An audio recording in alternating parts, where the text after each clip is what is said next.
Eliza Harper had never expected her quiet life in Manchester to change so suddenly. One cold April morning, a letter arrived with an unfamiliar postmark from Yorkshire. The thick, cream-colored envelope felt heavy in her hands. It was from her Uncle Thomas, who lived in a small village far from the city's clatter. The letter was brief but intriguing. Thomas wrote that he wished to entrust Eliza with the family home, a property long abandoned but full of memories. The house stood beneath an ancient hawthorn tree on the edge of the village, a place Eliza had only heard about in whispered family stories. Though reluctant to leave her work and friends, something about the letter stirred a deep curiosity. The mystery of the Harper family home called to her, like a secret waiting to be uncovered. Without telling many people, Eliza packed her bags and booked a train to Yorkshire. As the train rolled through green fields and rolling hills, Eliza's mind raced with questions. Why now? Why her? She could only hope that the answers she sought would reveal themselves beneath the branches of the hawthorn tree. The train pulled into the small station of Millbridge just as the late afternoon sun began to dip behind the hills. Eliza stepped onto the platform, her suitcase in hand, feeling the crisp Yorkshire air brush against her face. The village was quiet, with stone cottages lining the narrow lanes and the distant sound of church bells echoing softly. A familiar figure awaited her near the station. Her Uncle Thomas, a tall man with silver hair and kind eyes that seemed to hold stories of their own. He greeted her warmly, but there was a weight in his expression, as if he carried a burden he was not yet ready to share. The journey to the house was short but winding. As they approached the old Harper estate, Eliza's breath caught.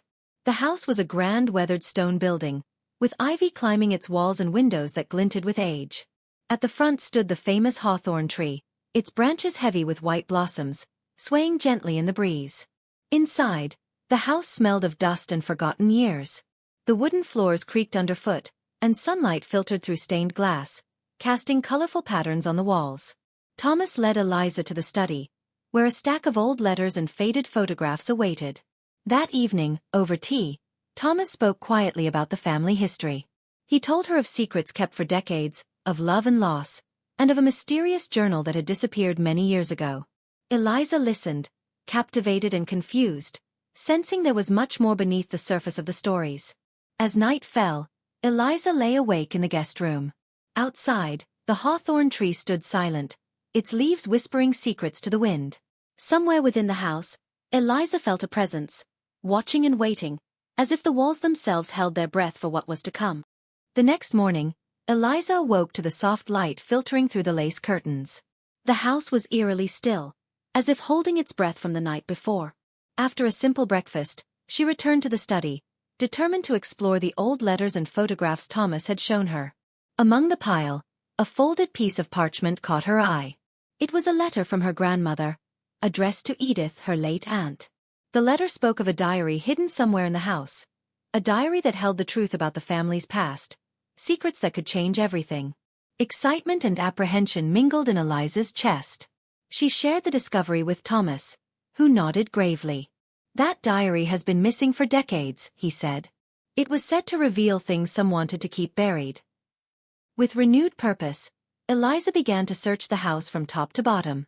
Hours passed as she examined drawers, behind paintings, and beneath floorboards. The hawthorn tree's shade outside seemed to stretch long and watchful. Just as she was about to lose hope, a loose floorboard in the library creaked under her hand. Beneath it lay a small wooden box, worn and locked. Her heart pounded as she reached for the box, sensing that whatever it contained would change her understanding of her family forever. Eliza struggled to open the small wooden box. Its lock was old but sturdy, resisting her every attempt. After several minutes, she finally managed to pry it open with a hairpin she found in her bag. Inside, nestled on a velvet cushion, lay a small, intricately carved music box. She lifted the music box carefully, her fingers tracing the delicate patterns on its surface. When she wound the key and released it, the box began to play a haunting melody. Soft, yet filled with a strange, almost magical quality. The tune seemed to echo through the empty rooms, stirring memories she did not understand. Suddenly, tucked beneath the velvet lining, Eliza discovered a folded sheet of handwritten music. The notes were unlike anything she had seen before, complex and mysterious, as if written in a secret code. Her heart raced with excitement and fear. What was this melody? What secret did it hold? As she sat there, The distant sound of a piano drifted through the house, as if someone unseen was playing the same melody. Eliza's mind swirled with questions. Was this music box the key to unlocking the hidden history of the Harper family? And who else knew about it?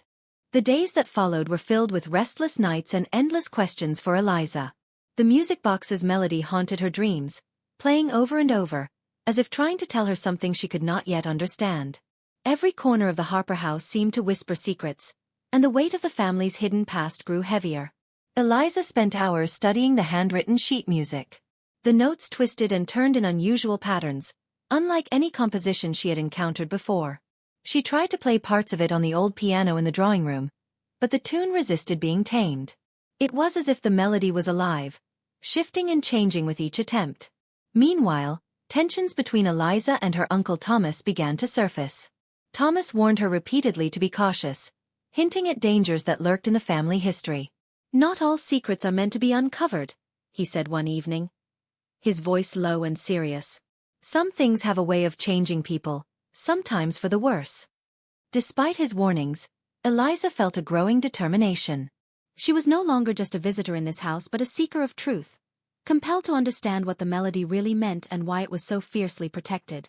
One afternoon, while searching the attic, Eliza discovered an old trunk filled with letters and journals. Among them was a faded photograph of her grandmother, Edith, standing beneath the hawthorn tree. Her eyes filled with a strange mixture of hope and fear. As the sun set, Eliza's phone buzzed with a message from an unknown number. "Stop looking. Some melodies are meant to remain silent." Her heart pounded. The past was not only alive, it was watching, waiting for her next move. The message unsettled Eliza. She stood frozen in the hallway, staring at her phone, the words burning into her thoughts. The silence around her seemed louder than ever, as if the house itself had paused to see what she would do next. Determined not to let fear stop her, she dialed the number. It rang only once before a voice answered. Smooth, calm, and unmistakably poised. "You're trespassing into a legacy you don't understand," the voice said. "Some music should never be heard." "Who are you?" Eliza demanded, trying to keep her voice steady. "You may call me Mr. Ashton," he replied. "I'm a collector of rare compositions. The piece you found, the Hawthorne Nocturne, it doesn't belong to you. It never did. And I advise you to return it before it brings you more trouble than truth." The call ended abruptly. Eliza's hands trembled. She sat down on the stairs, breathing heavily. Mr. Ashton. The name triggered a memory, a letter she had seen in the attic from her grandmother, warning someone named Ashton never to contact her again. She raced back upstairs, digging through the old journals. One entry stood out. In it, Edith described a man obsessed with the music, a man who believed the composition could influence the emotions of anyone who heard it, evoking deep memories or even controlling thoughts. It all seemed impossible. Yet the more Eliza read, the more it made a strange kind of sense. The melody's effect on her had been powerful, almost overwhelming.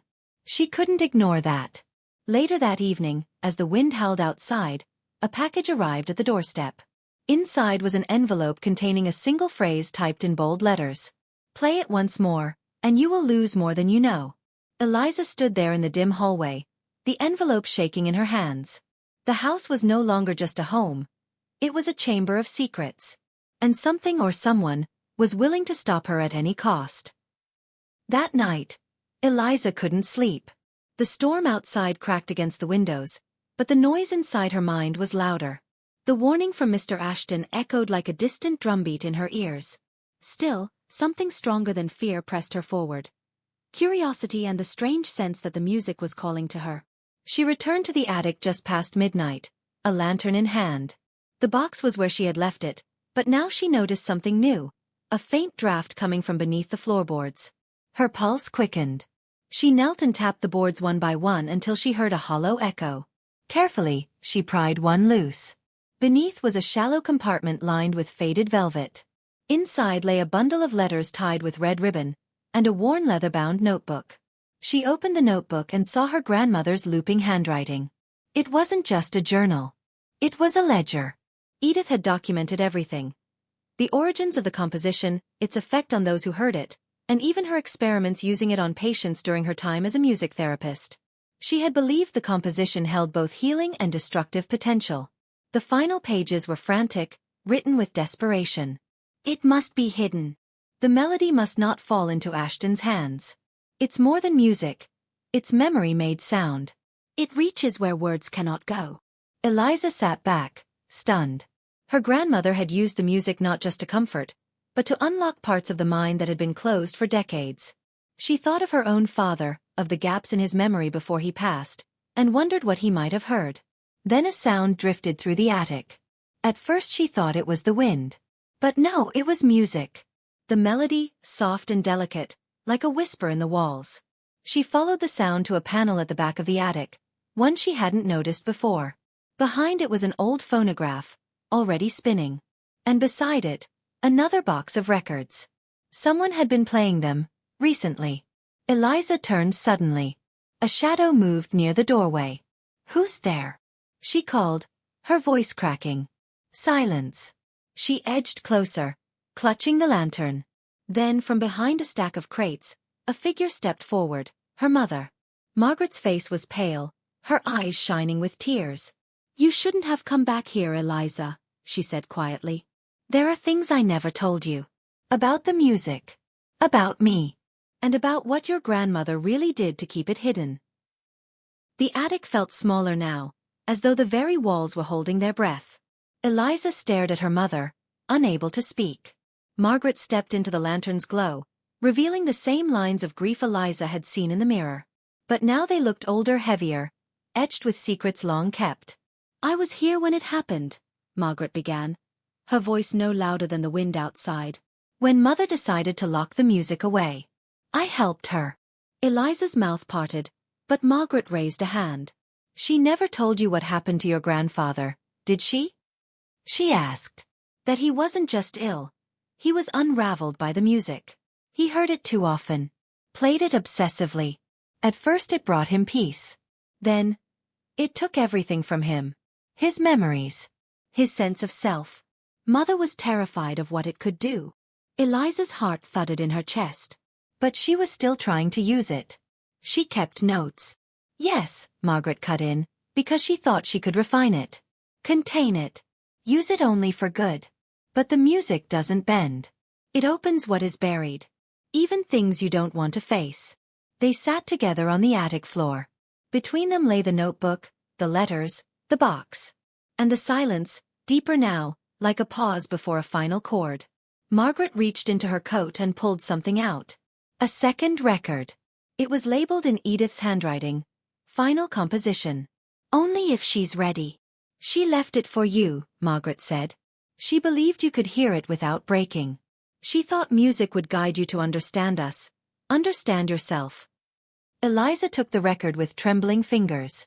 She placed it on the phonograph and lowered the needle. The melody that emerged was like nothing she had ever heard. It was layered, complex, filled with echoes of her childhood. Laughter in the garden, the sound of her father's footsteps, the voice of her grandmother calling her for supper. But underneath it all was something more. A truth. Memories surfaced unbidden. Her father's final days, the distant look in her mother's eyes, and something Eliza had long suppressed. The day she chose to leave for London, when Margaret had stood silently at the door, watching her go with a pain Eliza hadn't dared acknowledge. Tears slipped down her cheeks. Not from sadness. From release. When the record stopped, there was no applause. Only the beating of two hearts in unison. Margaret took her daughter's hand. "You heard it," she said. "And you're still here." Eliza nodded. "I finally understand." Downstairs, dawn was beginning to stretch its pale light across the fields of Cornwall. The house creaked not with age, but with memory. The box, the notebook, and the record would remain in Eliza's care now. Not as weapons, nor as relics, but as a melody only she could carry forward. Not to hide, not to fear, but to honor.